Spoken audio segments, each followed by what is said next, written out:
Hello, friends, and welcome to Monday's edition of the Kings of Anglia podcast. The sun is shining again, but I'm afraid we can't bring you news when Ipswich Town win on Saturday because they didn't win. It was a frustrating 0-0 draw against playoff rivals Pompey. We're obviously going to break that down in some detail now. I'm Mark Heath. I'm joined by three of my fellow Kings. Young Roscoe was in Wales yesterday covering the ladies, and thus he's having a little lie-in. He'll be back later on this week. We're targeting him towards a big Tractor Girls Talk podcast later in the week ahead of that quarter-final on Sunday. So I've got the three amigos, starting with the only man you can start with in such circumstances, Mike, the big porker, the grand porcine, the big pork thing, our very own published author, Mike Bacon. How are you, my aged friend? Well, thank you very much, Heath. A very fine introduction. And thank you very much. I'm very well, thank you. I've got a lot going on as usual. I'm having the third of my 4 en suites done at the moment, which with my builder's busy on that. My builder, Roger, must give him a mention, Roger, because he's a big KOA fan. Is and he's caused a little bit of angst in the family because when he comes round, we talk a lot of football, much to the wife's annoyance because he charges by the hour and we don't get as much done as we ought to. But so yeah, a lot going on. Yeah, glad to be on the soon to be award-winning KOA pod, obviously. Well, we've been nominated multiple times for awards. Yes, I think it's 3 now, national awards. One day, the odds suggest we'll have to win one eventually. So fingers crossed. 4 en suites, Mike. That's just a bit greedy, isn't it? A little bit, yes. But I mean, to be fair, I do have, I like to go to the loo, and I think it's your age. Well, when you get to my age, you don't really know what's happening next. So I'm in the middle of the night sometimes. It's best I just wander about. So I'm always likely to wander into a toilet rather than excellent, rather than a cupboard or somewhere. Okay, so the kind of law of averages. Hopefully, more often than not, you'll wander into a toilet. Excellent, lovely. I've never been to Bacon Towers. I look forward to it. Just beneath you on this video, if you're watching on video, a man who's late to the party, but a man who's been absolutely smashing the weights at the gym. Watto, if your post-match video is anything to go by on Saturday, biceps. How are you, Dr. Watson? I'm fine, thank you, mate. I'm not going to try and compete with a Mike Bacon intro. It's futile. I'm here and I'm looking forward to it. Excellent. How is the health going though, Stewie? Because as I say, you're looking. How's the health going? The health. Well, you told us months ago, that you were back at the gym, and I just tried to praise you, big you up in that intro there by pointing out the size of your biceps. So clearly, it's going well. Yes, thank you. Yeah, thank you for noticing. I have been going to the gym. I'm enjoying it. It's very good. He's been working out. And then the final wheel this week on the KOA bus for Monday, but in no means the least, Andy Hutch Hogan, the Hutchmeister, Warren. Yep. That's got nothing for me, have you? That's all. Let's crack on. I've got nothing for you. I've got no en suites. I barely go to the gym. Let's crack on. Have you got a new football shirt? You have, by the look of it, yeah. No, it's not new. You'll never guess what that is unless you can read. There's a small word on there that will give it away. It's white with black, everything black, like black pins, Adidas stripes. Any guesses? Is that Vodafone? No. Close. Some obscure European team, obviously. No. South American? No. Swansea? No. Australian? Mike. No. No idea. Who is it? Put us out of the misery. It's from South Africa. It's Orlando Pirates. Oh, nice. Of course it is. Yeah, of course. Yeah. Lucas Radaby. Oh, he was the Kaiser Chiefs, actually. He was the Kaiser Chiefs. Incorrect. Schoolboy error from Heath. Right then, let's get on with the game then, boys. There's a lot to talk about from this surprisingly eventful 0-0 draw. Let's do it in chronological order. Let's talk about the game and matters arising from after that. So, Andy Warren, we did a boot room before the game on Friday, at which I said, once again, this is a massive game for Town. And it was. They really needed to win. They definitely didn't want to lose. They avoided that. What do we make of it? I think Kieran McKenna's said on a number of occasions that draws are really no good for Ipswich. That's how I felt after the game. I thought they were the better team. I thought they looked the more likely to win it. But sadly they didn't. It's not completely terminal for anything they're trying to do this season. But we've said many, many times just how tough a a job it's going to be for them, and it again, it's got a little bit tougher, sadly. Lots to like, but the results not what they needed. I'll be honest. I'm going to come to you, Watto, because you wrote in your excellent Stu Says piece, it's online every Sunday, that this is the first time you've disagreed with something that Kieran McKenna has said, and that was him saying that they should have won the game, or they deserved to win the games they've drawn. Yeah, I don't want to come to this pod being a bit too much of a negative Nancy today, but I look at the league table and Ipswich are 9th for a reason, because they've not beaten anybody above them in the table, and that was the case under Paul Cook, and it stayed the case under Kieran McKenna. I know it seems kind of heresy, blasphemy to question anything that the Messiah is doing at the moment, and I'm all in on Kieran McKenna. I need to make that very clear. But they've now played MK Dons, Sheffield Wednesday, Bolton, and now Portsmouth, and not beaten those teams. And this draw kind of reminded me, if I take you back to November time, the Oxford game, where Oxford were time wasting and it finished 0-0, and Ipswich had been the better team, but boring Oxford was the chant. And there was a little bit of that. Portsmouth in the last few minutes kind of saw it out, were happy with the point. And we were kind of looking at a little period around then. I think Paul Cook was saying they'd gone to Wickham and won. Then they'd narrowly lost at Plymouth in a bit of a ding-dong, could have gone either way type of game. Then they drew with Oxford. Then they went to Sunderland, dominated the game, lost 2-0. And it was, we could and should have far more points on the board from that little run of games, but they didn't. Are we in danger of sort of slipping back into that with Ipswich dominating games? All of the markers are suggesting we should be winning all of these football matches, but they haven't, and that's ultimately why they're in their spiritual League One home of 9th again at the moment. And the standards bar has been risen. They've come on leaps and bounds under McKenna, no doubt about it. I'm really enjoying watching them play, and it's clear that this is a team and a club moving in the right direction. But let's not rest on our laurels here. They have not cracked League One by any stretch of the imagination yet. I think signs are that they're going to fall short. Which, let's be honest, I think we felt for a long time that they'd left themselves a lot of work to do. But let's not suddenly sort of fall into the trap of thinking they've cracked it yet, because they haven't. Mr. Bacon, 4 toilets, Mike Bacon. What did you make of the game? Yeah, I mean, I wrote my column earlier in the week about it's in their own hands, and it still is a bit in their own hands, or it was before Saturday. Being in their own hands means you've got to beat these teams. Stu's absolutely right. You've got to beat Portsmouth. You're going to have to beat Rotherham. You're going to have to beat Wigan. You're going to have to beat Plymouth. I do like the way they play. It's a different. It feels. I enjoyed Saturday in many ways. The atmosphere was terrific. Portsmouth, as they always do, brilliant fans, make lots of noise. It's a great. 25,000 for a League One. That's a championship game all day long. The atmosphere was great, but yeah, they fell short. You can't dress it up. I was surprised he didn't bring on. Bear in mind, he's talking about going for. I'm surprised he didn't bring on another striker with about 10 minutes to go, rather than I think he brought Aluko on for Burns, and I wonder if he might have brought Piggott on and just put 2 up front, because there was times in that last 10 minutes, 15 minutes, I was looking in the box and thinking there's no one in there. There's sometimes only Bon. Even then, Bon was pulling wide a bit as well. And I just thought he might put another striker on rather than, I suppose, Luke as a striker midfielder. But I've just wondered. But look, the football's so much better. But I think, these are matches you've got to win. There's no dressing up. You've got to beat them, and you can have all the possession. I think Ipswich had about 70% possession or something at home in front of 25,000. That should be good enough. You're going to say something there, Watto? Look like you're going to jump in. No, I was just saying on the possession stats of obviously Ipswich have had the most possession in all the games since McKenna's come in, and that's great. But there were times under Lambert where they dominated the possession, and I'm not comparing the two by any stretch. They're looking far more dangerous now. They're creating chances with this, but let's not fall into this trap of sort of, are they dominating every game?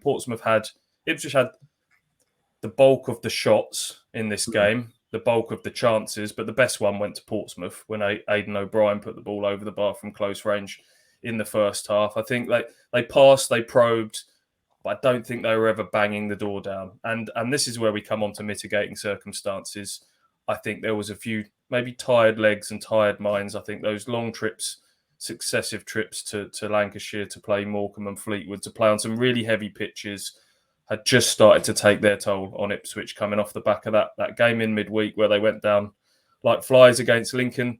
Injury struck again, and when Morsi and Jackson went off, they just lost a bit of thrust. They lost a bit of pace. They lost a bit of drive, and that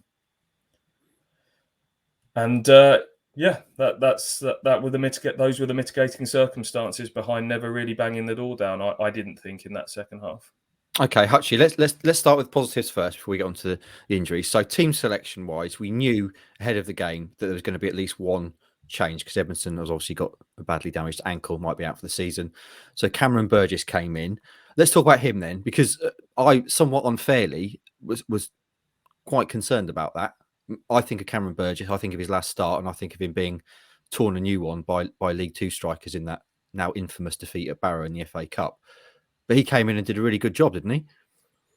Yeah. I think the biggest compliment you can give him is that it was largely seamless. My concern with Burgess is not whether he's an all-round good defender, because I think from what I've seen, I think he is. There's one sort of area of his game which has concerned me, and that's if you get him pushing up and sort of a striker is able to turn him, spin him, and get him behind. And that's something we've seen time and again with him under Paul Cook, of course, because this was his first start under McKenna. Time and again, you could see him getting spun and then not able to recover and struggled there.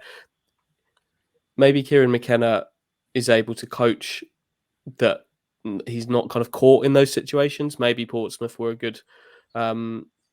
good side to play in that sense. Maybe Cameron Burgess did a really good job of not getting himself in those situations. But he came in and was. I don't think there was a downgrade on Edmondson on this occasion. Let's be real, Edmondson's going to be a real miss. Of course he is. But as we said, kind of in the build up to this, Burgess has played a lot of football in this league, and as one of a back three rather than in a back two. I think he's going to be fine, and he was on this occasion as well. He played very well. Okay, now let's move on to the less good stuff. Then clearly there were a lot of questions before the game about who was going to be fit, and we knew that Morsi and Burns were going to be late decisions. As it turned out, Sam Morsi barely lasted 15 minutes, and we had a chat, Andy, on Friday on the boot room about whether it was worth the risk to play Morsi. I must say, without being an after-timer, I was concerned of the concept of playing someone who's just come off with a hamstring injury, then throwing him straight back into another game. And unfortunately, obviously, he's broken down now. We don't know how long he's going to be out for. But Stu, did you have any concerns around Morsi playing? Was that the right thing to do? Andy said when we spoke about it that there just wasn't enough of a long game to play. There's not enough games left. If you've got fit players, your best players have to play. So where do you stand on the Morsi thing? I don't know if it was the right thing. I didn't know how he trained. I don't know what the medical people thought. McKenna said afterwards that they didn't think it was a gamble at all. He trained absolutely fine on the Friday, was good to go again. I'm sure there was a bit of a calculated risk there. As Andy says, it was a big game. The games are running out. You needed your informed skipper to be available. But what I did feel a bit more strongly about was him trying to play on after the 8th minute. It was clear he was done, and I don't know if that's just Sam Morsi's determination and pride. I think he's someone, we said this set up in the press box, I think he's someone you need to take that decision out of his hands and get him off, because he's not going to be one that I think he's one that you have to drag off the pitch. But he played on for another 10 minutes when really he shouldn't have done. He wasn't moving well at all, and Ipswich are lucky that sort of during that 10-minute spell that didn't cost them in many ways. But that left us with the Carroll Backinson central midfield. Carroll, we only found out subsequently, had been ill, sick, in bed all week, hadn't trained at all. It was only on the Saturday morning that he put his hand up and said, yeah, I'll stick me on the bench. And I think Ipswich were thinking, well, hopefully we won't need you. And obviously they did fairly early on in the first half. And it took him a while to get up to the speed of the game. But once he did, I thought he played quite well, Tom Carroll. He does what Tom Carroll does. He's neat, he's tidy, he recycles the ball. But as we talked about in the build-up, he's not Sam Morsi. Stylistically, he doesn't give you that drive and that penetration through the middle of the pitch. So they definitely lost something when Sam Morsi went off. And they lost even more, Mike, when Caden Jackson went down. I'm slightly worried that we cursed him, or I cursed him by putting him on the cover of the match preview as a zombie. And then he goes and gets injured. Another hamstring injury. This one looks even more severe than Sam Morsi's. I'm always worried with athletes. Hamstring injuries are one of the worst things you can get as an athlete, because clearly part of being an athlete generally, unless you're a darts player, is you have to run. And once you've damaged a hamstring, it then becomes very easy to damage it again. So how much of a blow do you think Jackson going down was? It sounds like he's going to be out for some time now. Well, yeah, I mean, obviously Jackson's game is very much pace and running and sprinting, and hamstrings are not going to be good. I mean, you see, McKenna's put quite a lot of faith in Jackson, hasn't he? I mean, he's seen a lot in him in training. I mean, it's another start for him. He was doing okay, and he does offer something that bit different up front for Town, doesn't he? He's the man with the pace. I mean, he got injured chasing and creating I think got a corner out of it or whatever, but he does offer something different. Are they going to miss him? Well, they've got enough strikers. They're not going to miss a striker. It's just it's the way they play with Jackson. Jackson's a different player to Piggott, and the way they want to adapt their game. You can put the ball in behind for Jackson to run onto.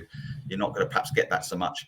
Of course, it's a blow. It's a big blow because McKenna's trusted him, and Ipswich have been doing okay with him, and he's been getting a few goals again. So, yeah, I mean, everything's the squad's being tested now. But I mean, at the end of the day, Ipswich Town have one of the biggest squads or one of the best, I would say, squads in the division. I maintain, and I think most of us, we often looked at the bench and thought, blimey, look at that bench. Well, here we go then. That's what the bench is there for. You've got Bond, you've got Norwood, just sitting there. There you go. You got Piggott. It's time for everyone to step up. They're big losses, but there you go. Danny Cowley was very much at pains to stress that in his post-match press conference, pointing out the difference between the two benches. Portsmouth, I think, had 3 or 4 teenagers or young players on the bench, one of whom was a 17-year-old. He was telling us couldn't even get in Havant and Waterlooville's squad during a loan spell earlier in the season, and you look across at Ipswich that have got Bonn and Norwood and Piggott and people like that. And it's a fair point for him to make. Ipswich should have the numbers and the strength in depth to deal with these situations. But the type of player that they're losing are all of a similar type. And I would throw Wes Burns in there. Although he hasn't come off in these last 2 games, he looks like someone that's playing with a knock. He's taken a few, by his very nature, he takes quite a few kicks. He took one against Lincoln, which required lengthy treatment. It happened again on Saturday. And I thought in those latter stages, he looked like someone who was fatigued or bruised or whatever, but he just didn't have that same sort of forward thrust that we see from Wes Burns. A couple of times he got the ball, you were thinking, knock it out your feet, sprint into space, and he checked back and he played inside. And when you've got no Jackson's pace, no Morsi driving through the middle, Wes Burns not quite bang at it, then the whole dynamic of that Ipswich Town team changes, because the opposition don't have to worry so much about pacing behind and getting stretched, and then they can sit that little bit deeper, and then you can frustrate Salinas and Alucos and people like that don't have the same areas to operate in, and that's where we get into these frustrating finishes where the crowd are chanting boring, boring, whoever, because they're able to set up and nullify. You mentioned Cowley there. Let's talk about one of the other incidents from the game, which has got loads of people talking. It was one of the most read things on our website yesterday. Just a few words about the Cowley v Dominic Thompson handbags. So if you've not seen it, there is a video on the website if you want to watch it. Essentially, second half, Thompson's going to take a quick throw in. Cowley puts his hand up to kind of stop almost, and then to me, it looks like he steps in front of him and stops him taking the throw. He's out of his technical area. Thompson goes ballistic. They end up being separated. Cowley says after the game, boys, you were there, that Kieran McKenna subsequently apologised to him for Thompson's behaviour and said it was well out of order. What's your take on this, Hutchie? Bit of nonsense, if you ask me. Cowley says he was just standing in his box. He was just standing in his box. He did also put his hand up. He did also show a little bit of Strictly Come Dancing footwork to kind of make sure he remained in the line of Dominic Thompson's throw in. He's a bit outside of his box as well, isn't he? He's not quite as innocent, I don't think, as he painted it at the end. I think Dominic Thompson did massively overreact, but that's a player that's in the heat of battle trying to get a really important win for their team. Then Ronan Curtis getting involved is kind of what escalated it all, and then Danny Cowley kind of ended up 6 or 7 yards on the pitch, which also makes it look a lot worse than it was because the managers kind of bundled onto the pitch and it all just got a little bit silly. They were rightly all booked for it because Cowley carried on chirping away afterwards. That got him the booking in the end. All three of them booked. Yeah, nice flashpoint though. Got the crowd going. That was the best part of it all. I'm here for it, as the kids say. Stuart, your take on this? You always talk about the dark arts. Was this a bit of dark arts, a bit of shithousery from Danny Cowley? Absolutely, yeah. I think you could tell when he came in to do his post match, there was a wry smile on his face. I think he enjoyed that point as he climbed up the steps to the podium. The first thing he said is, "Well, last time I was here, I was with Lincoln, wasn't I?" Just waiting for the prompt for someone to ask him how that went, and he knew what he was doing. He sort of, said, "Well, I couldn't get out of his way," but there was a glint in the eye. I think he knew what he was doing, and Thompson's reaction was just that of a player that was frustrated. That I think Ipswich players in general were frustrated that key players had gone off, that they were dominating a game but struggling to create chances, and that whole feeling within the team and the stadium was kind of probably summed up in Thompson's reaction. They're a team that's fighting, knows that their chances are slipping away a little bit, knows that things are going against them at the moment, and that was probably all encapsulated in that flashpoint. Mike, I'm going to round this off by asking you about this. When I put this incident out yesterday and said, what do we make of this? Absolute flood of response. Clearly people very interested in it. And a lot of those were saying that they were disappointed that McKenna apologised for Thompson. McKenna should have backed Thompson. Where do you stand on that? Well, I don't think you should have backed him. I think backing him is probably a little bit strong. There's no need for apologise for Thompson. No need. Both the guys, look, I know Danny Cowley for his time in non-league at Braintree, so I've spoken to him, Danny, many times before he got in the pro game. He's a passionate manager. I know he wound the Ipswich fans up, was certainly calling plenty of names come the end of the game in the last 20 minutes, Cowley this and Cowley that. But Danny Cowley's a very passionate and intelligent man. I would suggest he knew exactly what he was doing when Thompson's going to take a quick throw and he's seen his right back, whoever is not in position. And as Stewie said, the wry smile will have, as he went to the press, would have said it all. I don't think it's Thompson. I think, hey, fair credit to Thompson. He's trying to get on with the game. That's what you want from your town players. I get sick and tired of players who loiter around. They're 0-0. Come on, we need to win this game.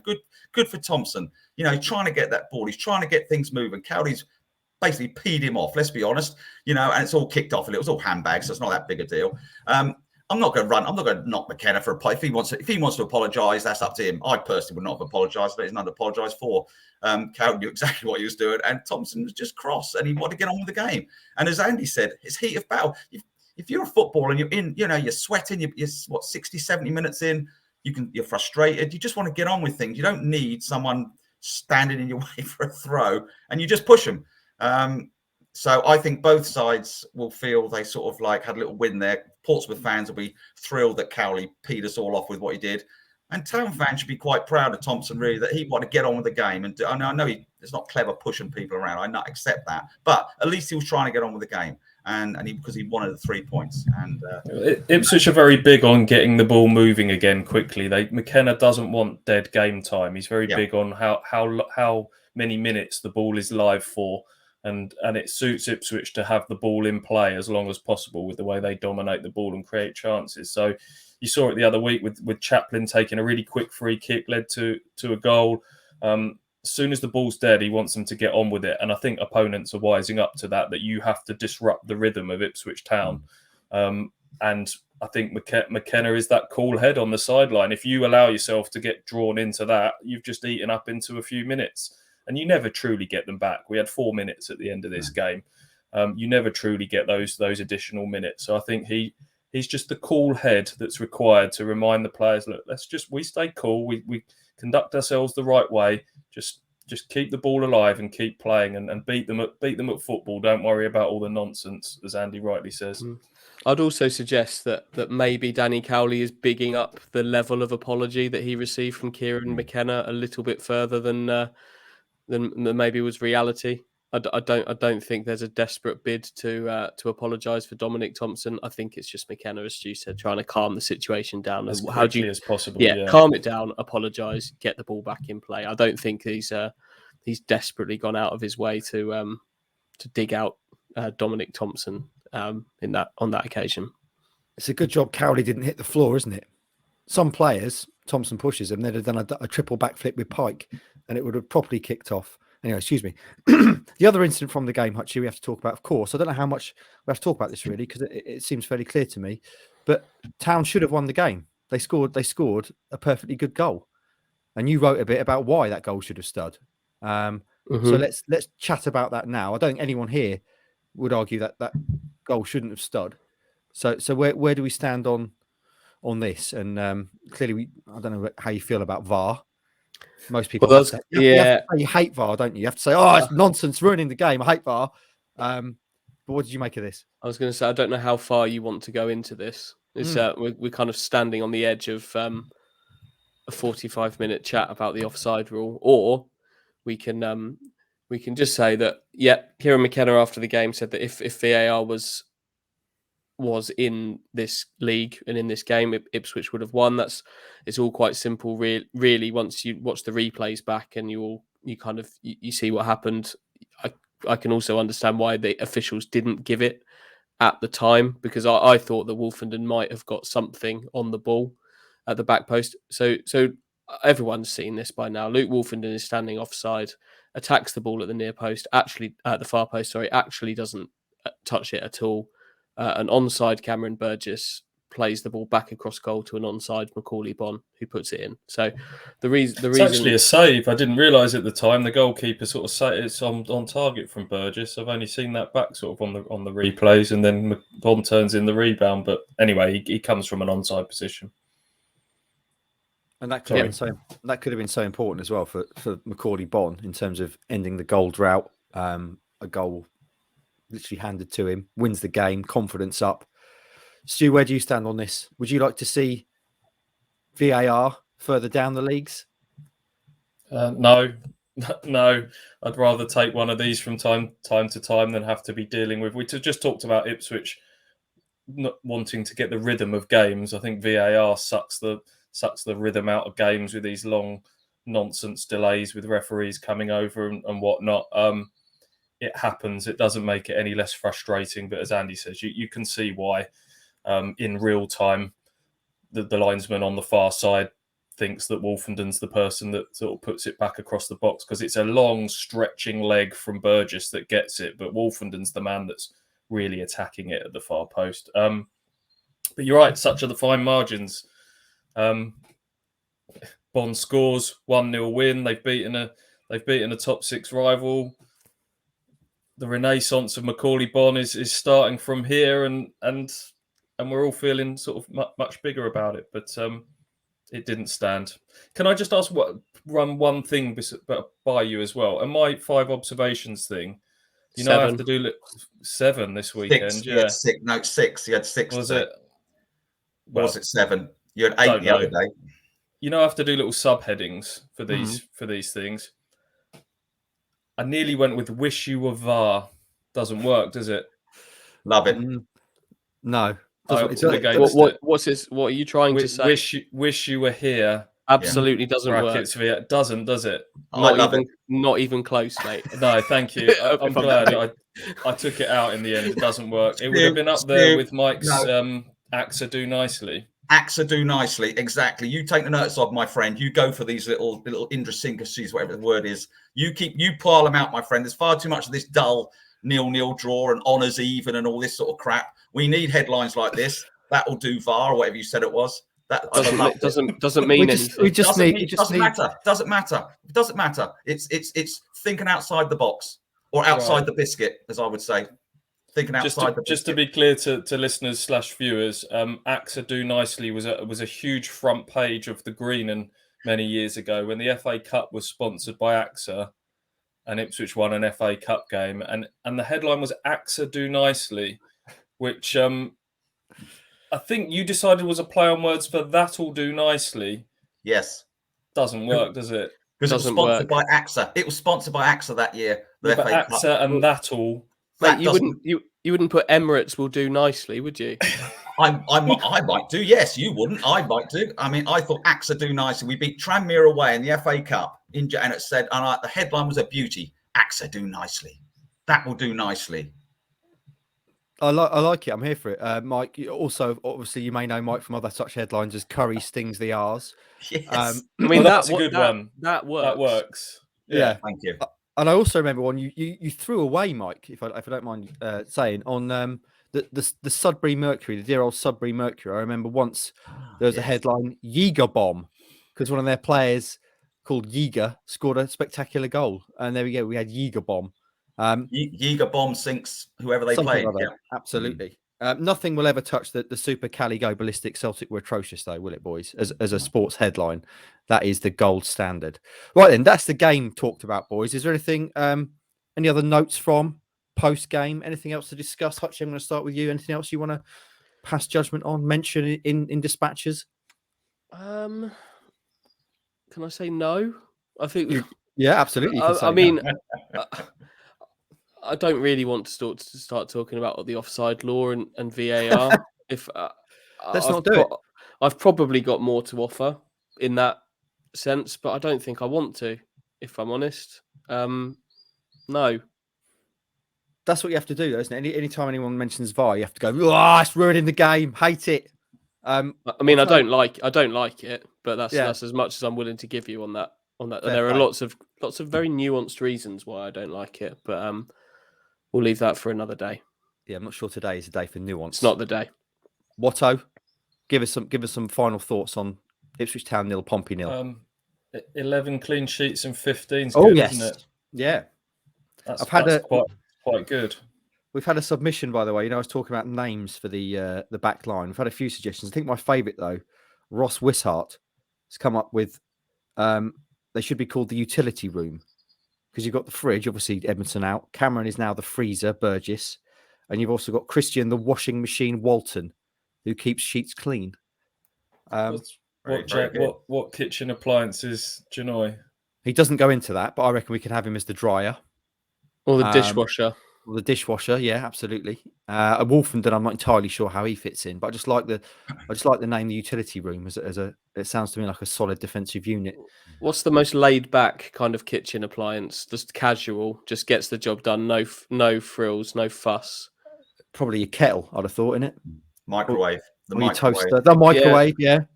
Nice. The kettle, you are just pressing one little button and it does it all. Just very casual with the kettle. Casual kettle. I think microwave might work. Luke, the microwave Wolfenden. You've got the W in there, you see. So I don't know. We'll see. We'll work on that. The kettle doesn't work because he never boils. So you exactly. He can't be the kettle, can he?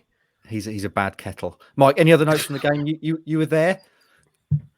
Yeah, well, I mean, I really enjoyed it, and I was just obviously, as Stuart rightly said, Bond taps that in. The ref doesn't put his flag up, and we all go away singing and dancing. What a day! What a day! 25,500, a great atmosphere. I mean, we sometimes you forget we're in League One. This is extraordinary. I've been following Town since the 19 and I can go back to Town in the Championship or Division One, the old Division One, with crowds of 12 and 13,000. That's not that long ago, so. It's 25. The Ipswich fans are incredible. And I keep saying it, but I will keep saying it because it's extraordinary. The level of support. Pompey made it great. I mean, it reminded me a bit of Leeds a couple of years ago. And Leeds came 3 or 4 years ago. It was a great atmosphere. Leeds had half the East Stand, and just a good atmosphere. It's just so bloody frustrating that this season's now starting now. Because you just sense if we were in the top 6 now, and and gunning for at least. Well, guaranteed almost a playoff and gunning for the top 2. This would just be one hell of a. It's good anyway, but just tad frustrating, but a great atmosphere. That's what we've been talking about for a few weeks, isn't it? The two narratives at play. Ipswich Town is clearly in a really good place, going in the right direction. with a manager that's got them playing really well, players that have 100% bought into it, fans have certainly bought into it, and you can't not feel positive about where the club is going. But we're talking about this season and making the playoffs, and that's where the frustration is. So that there's two narratives at play. One of them hugely positive, but the short term one, you can't kind of dress up that this was a blow to what they're trying to do. It's mad, isn't it? They could finish the season with McKenna having overseen 2 points a game, which is automatic promotion form, and that still might not be enough. I think if they finish with 2 points a game, it takes them to 74, 75, depending sort of roughly what they get over these next few games. That, I think, only once in the last 20 years has that not been enough. This might be one of the years why it's not been enough, because everyone else keeps winning. And the game's in hand. I mean, Mike said it's in their hands. It's not in their hands, I'm afraid, Mike, because everyone else has got games in hands as well. They could win every game and still not do it. That's the scenario that we're in at the moment. But that shouldn't dampen the optimism for the longer term. But we were just hoping, weren't we, that there might be a grandstand finish, but that's looking less likely at the moment. But it's still alive, and I want to talk about it in a minute. But first of all, Mike, as you mentioned, the good old days, you cover in town for far too many years, more than you'd like to mention, and indeed do ever mention. But one of our latest reviews, leave us a 5-star review on iTunes, by the way, helps us greatly visibility-wise in the charts. Says, good to have Mike Bacon on board, bringing memories of the Robson era back to us older supporters. So there you go. Well, absolutely. And I mean, yes, I mean, obviously, I've been lucky to see all the great times. But, I think keep talking about the old times, all well and good. The history is fantastic, but people on these podcasts want to talk about the here and now a bit more. One thing I will say, just as a final sort of, McKenna is coaching this team. This is the first Ipswich team I've seen for quite a few years that looks like it's really being coached. Not the rah-rah, make sure you win your second ball, win your first tackle, it's just play football. And he's really coaching them. And I think that is a huge plus and something we haven't seen for a little while.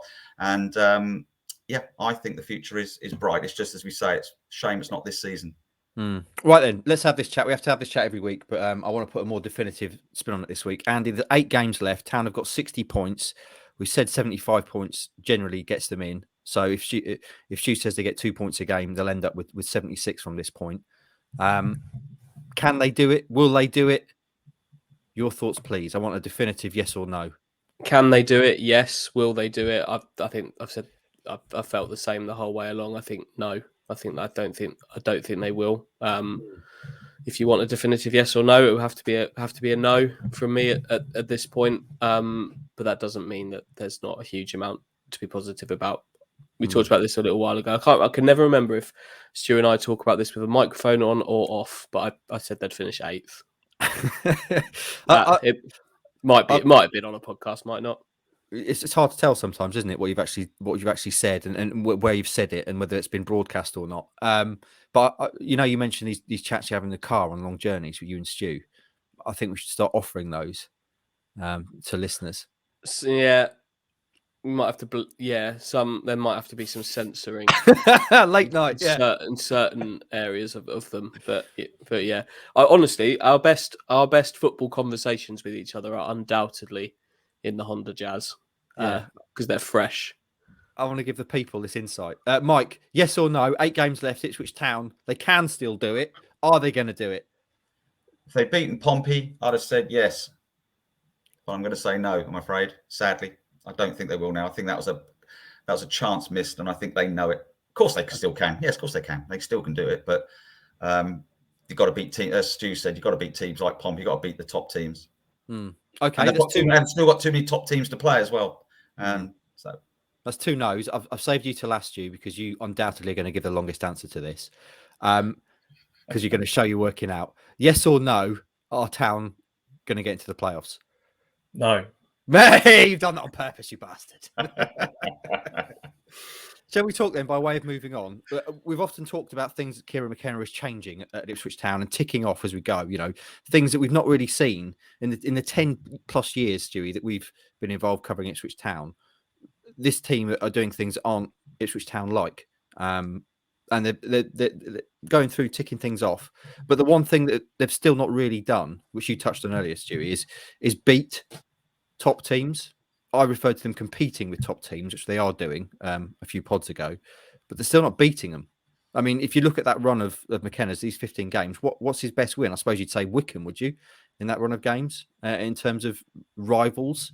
So is this, how concerned are we about this thing that Town still have about them, regardless of manager? They can't win big games. It's been a theme since relegation, hasn't it? Yeah. But, sorry. No, you go, mate. No, go on. No, after you. I'm not concerned about it. I'm not concerned about it at this point. I think it might be what ultimately we'll look back on 21-22 season and see that they didn't do it enough. But in terms of the future, I think they are capable of beating top teams. So I'm not sitting here now thinking that it's going to blight next season or anything like that. Slowly turning it around. Yeah, of course they are. Of course they are. Watto, your thoughts? Yeah, but it has to happen. I think we've seen that they're capable of doing it. Obviously, the nature of the wins against Wycombe and Portsmouth away earlier in the season shows they can do it, and they can do it well.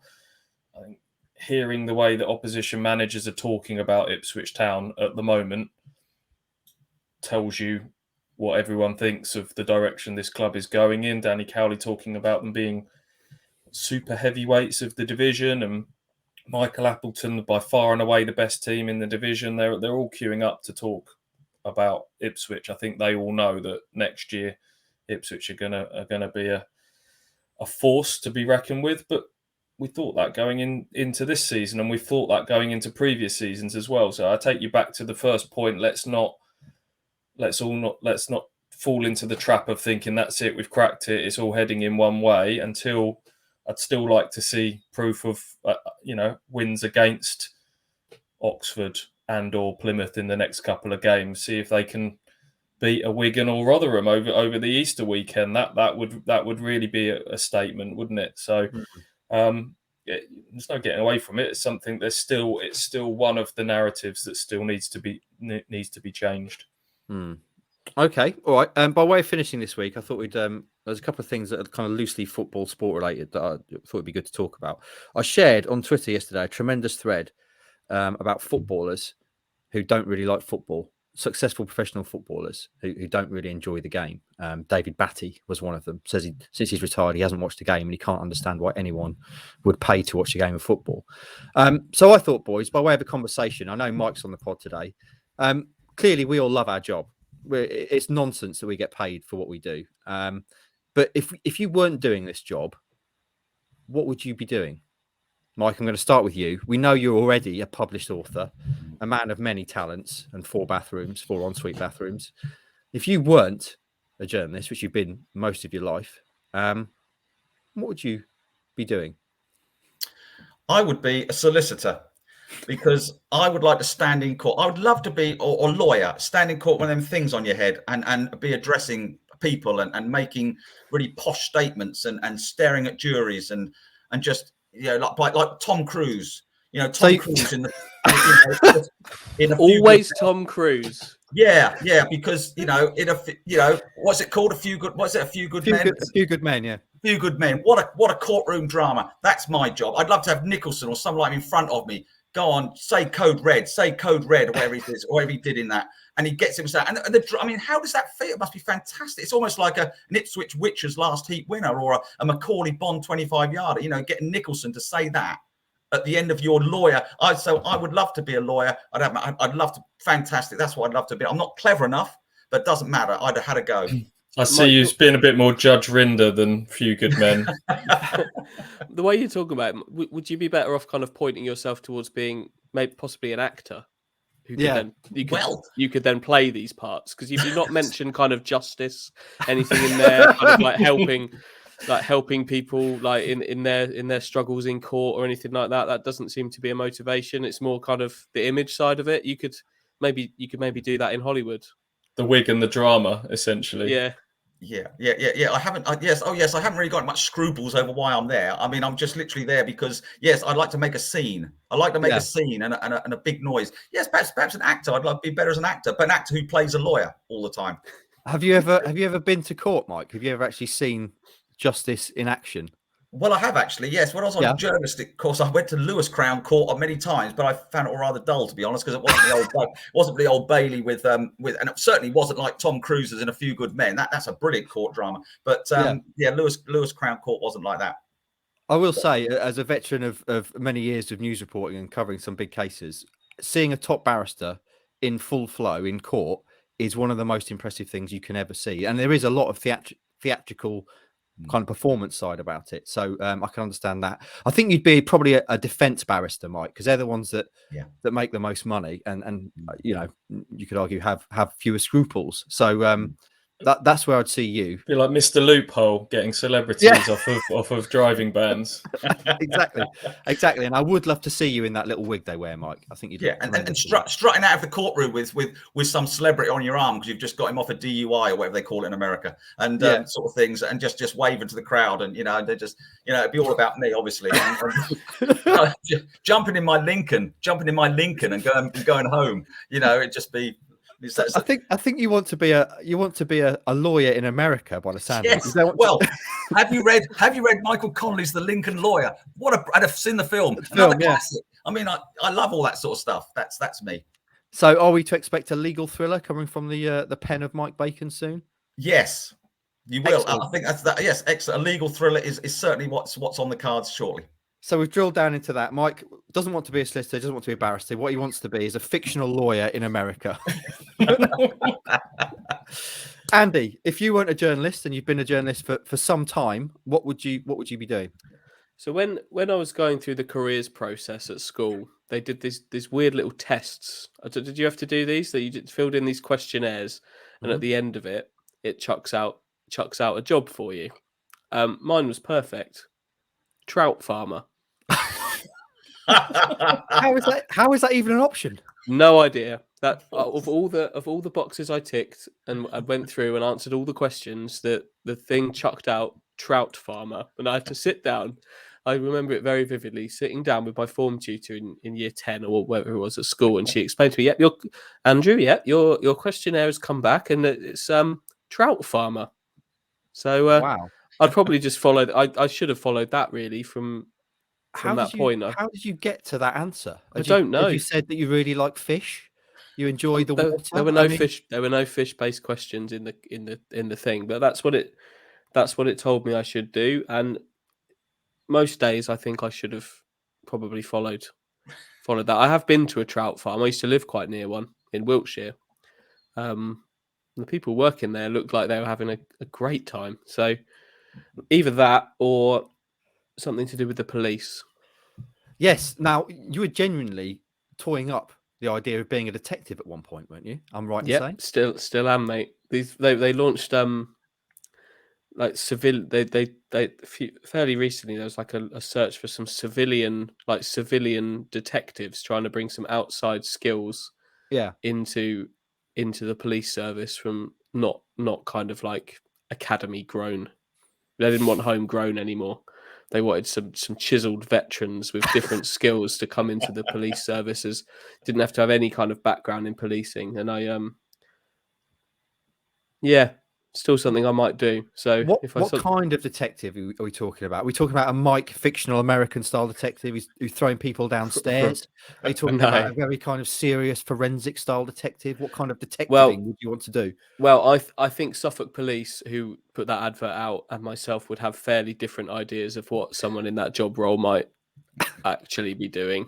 But I could see myself as being the kind of person that could have lots of pictures of people and maps and string up on a wall and connecting stuff and working stuff out, and kind of maybe going down alleys that not literal, but going down alleys that others wouldn't go down, and cracking the case in an unusual way. That would You have to be a maverick. You have to be a maverick, don't you? And actually, in this alternate universe we're crafting here, you and Mike could well cross paths. Yes. You've arrested the perp you've got him Yeah. charged, and Mike is now defending him. Unbelievable. Or I would, Mike's the I would take you to the cleaners. I would take you to the cleaners in court. I can tell you that right now, Hutch. I would take you to the cleaners. Mate, I'd see you as the kind of maybe the dodgy lawyer that I'm actually looking into on the side. Yeah. That you don't know you're being investigated, but you are. And I assume Luke Chambers' fictional detective duo, Luke Chambers and Cole Scoos, are involved in this kind of this world that we're discussing. Yeah, we'll stick them in as well. That's my that's going to be my offering to the literary world at some point. So yeah, that's me, trout farmer or detective. I quite like the idea of, when you go to Scotland, you drive alongside the big locks and you see all the salmon farms. That must be quite a nice. I mean, it seems quite idyllic to me to have that as a career. So we've got. Sorry. Yeah. I'd need to think of a new name for detective. I think Hutch is already taken, I believe, in the world of kind of detective and crime fighting. Yeah. As far as I'm led to believe. I'd have to come up with something else. Maybe Andy. Controversial. Use your actual name. Yeah. Yeah. Okay. Stewie, we've had fictional American lawyer, we've had trout farmer or detective, which is a brilliantly eclectic mix so far. What would you be? It was very early on that I'd kind of decided to go down the media journalism sports route. So you're going back to quite a young age when I was chucking around sort of career ideas. Before that, one of which was move to Denmark and build Lego for a living. Gives you an idea of how far back we're going. I knew that Denmark was the home of Lego, and that was it. I was going to up sticks and go there. Very, very serious ambition that was at one stage. Then I got very much into space, and then I was going to be involved with NASA in some way. I would probably have said spaceman when I was filling out those little books where you said what am I going to be in the future, but yeah, they were sort of two options growing up. The reality is I'd have probably followed my dad and just been a boring accountant to fit with my boring persona and boring voice. I like to explore the concept of astronaut Watson a bit more. I like the way he called himself spaceman. You mean astronaut? I mean astronaut, yeah. Yeah. So Hutchie's filling in something at school that says he's going to be a trout farmer, and then you fill in something that says astronaut. Fantastic. Where would you most like to go in space, Stu? Oh, there's a question. To infinity and beyond. Exactly. I hadn't really thought that far ahead, to be honest. Well, think now. Other galaxies and that. Yeah. Explore the very fabric of space and time. Most people go, Mars. No, further. Have you got final frontier? Have you got yourself a telescope yet? Because we talked about this years ago about when I was first getting into it as well. You still haven't got a telescope. The Watson Observatory is not up and running yet. Unbelievable. No, it's not. No, it's one of those things that I've spoken a lot about, but done absolutely nothing about. Okay, fair enough. That is your want, the Watson trait. In terms of myself, friends, just by finishing off this circle, when I was a kid, obviously I wanted to be a professional athlete. Turned out I wasn't athletic enough. I then wanted to be a performer, a dancer. I've got I've got a few awards for dancing from my youth. Which you'd never believe if you see me now dance. Not good at all. And I think now, sorry, Hutchie, you want to jump in? I can see mate, I've got some questions. Can we hit these questions now? Talk to me more. What kind of dance? It was. I guess you'd call it freestyle dance. Freestyle. Were these real awards, or did they come from your parents? No, these are real awards. We used to have competitions at school. Which me and a mate of mine used to win all the time. Because essentially, when I was young, I could do the splits. And thus, a large part of my dance routine would involve me doing the splits about 400 times, which was quite impressive. Can't get anywhere near it now. I can't believe I could ever do it. Anyway, so that was that. And then I think now, as I get older, I'd quite like to be a historian. Not a fusty, padded elbow pads on jacket historian. More of a kind of Indiana Jones style historian. That would be me. As I get older, without getting too serious about this, I get more and more interested in history and learning about what's already been and that kind of stuff. So there we go. That was enjoyable. So we've got Indiana Jones, slash Michael Flatley. We've got. We're falling into the same trap at Mike there. You don't want to be a historian, do you? You want to be an actor that plays whatever Indiana Jones. Whatever I want to do has to involve adventure. So did you used to do that? Did you just spin on your backside, just spin around in circles with your legs in the air? That sort of dancing. Wasn't a break dancer. I was a split. I was a moonwalk. I was a running man. That was very much my kind of genre of dance. Could you fuse the two of these and become, when like those exciting days at school when you have outside people coming in to try and teach you how to cross the road or not to smoke? Yeah. Like you could come in and be like the dancing historian who like gets people really really into like fossils and that by interpretive dance. Back to front. Hey kids, history can be cool. Look at this. I think I can almost do the splits.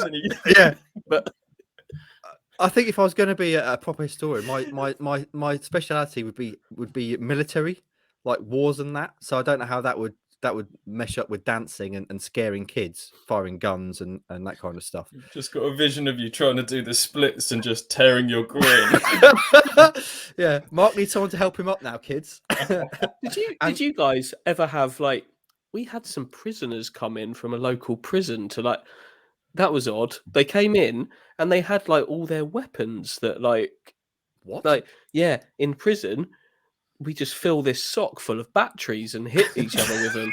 And like in prison you might find that someone's put 2 razor blades inside your toothbrush, or that was called the electric sock, by the way, if you put the batteries in the sock, or basically they put the balls from the pool table in a sock, and you might get hit with that if you go to prison as well. So don't go to prison like me.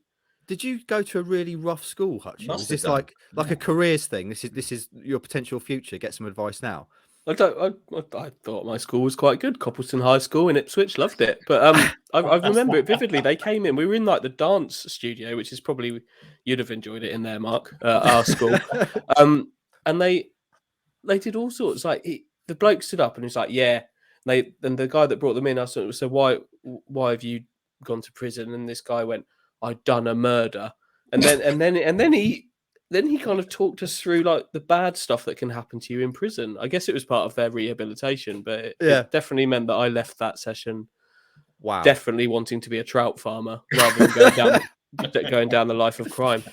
Do you remember there was was there a thing at your schools called Crucial Crew? I've mentioned this to Andy loads of times. It's very similar to what you're discussing, sort of arty-farty types that came in and taught you told you not to smoke, etc. But I remember we went on a school trip once, and they, under the guise of go off and wander around this derelict castle and explore and come back in an hour, and then some actors, unbeknownst to the children, they were actors, would come up and ask if you wanted to buy some drugs, and then afterwards you would see how sort of whether you dealt with it the right way.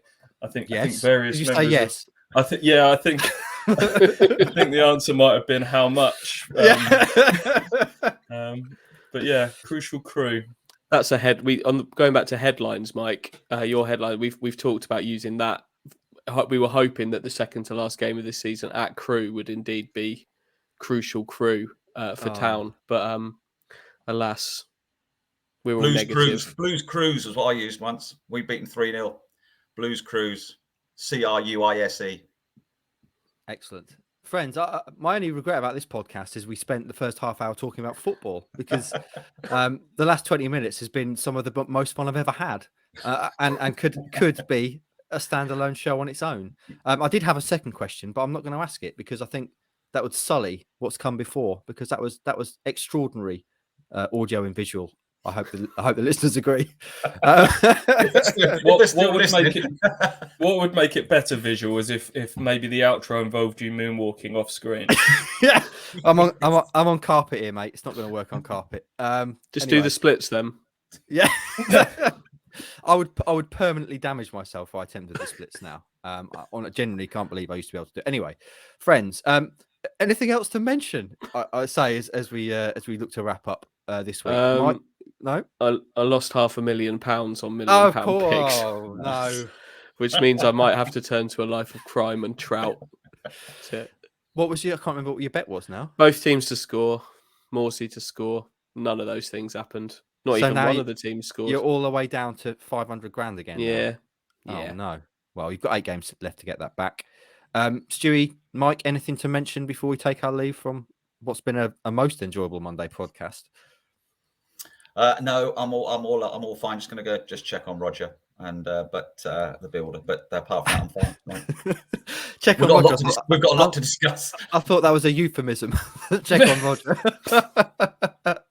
Watto, anything to mention? Space Boy? No other business. Superb. Well, I hope you enjoyed that, friends. A little peek inside our lives and what we could have been in an alternate universe. I certainly enjoyed it. I feel like we've got to know each other quite a lot better now. Please do support our sponsor, Manscaped. Use the code KOA at manscaped.com for 20% off and free delivery. And also follow us across all our social medias. That's Kings of Anglia on YouTube, Instagram, Facebook, and Twitter. There's plenty to look forward to coming later this week. Obviously, Ross will be back with a special Tractor Girls talk, building up to that quarterfinal on Sunday against West Ham.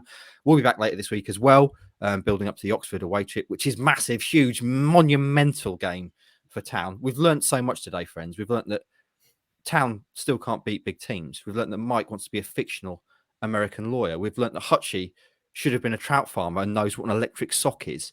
And we've learned that Stewie wants to go into space. Have a great start to the week, and we'll catch you next time.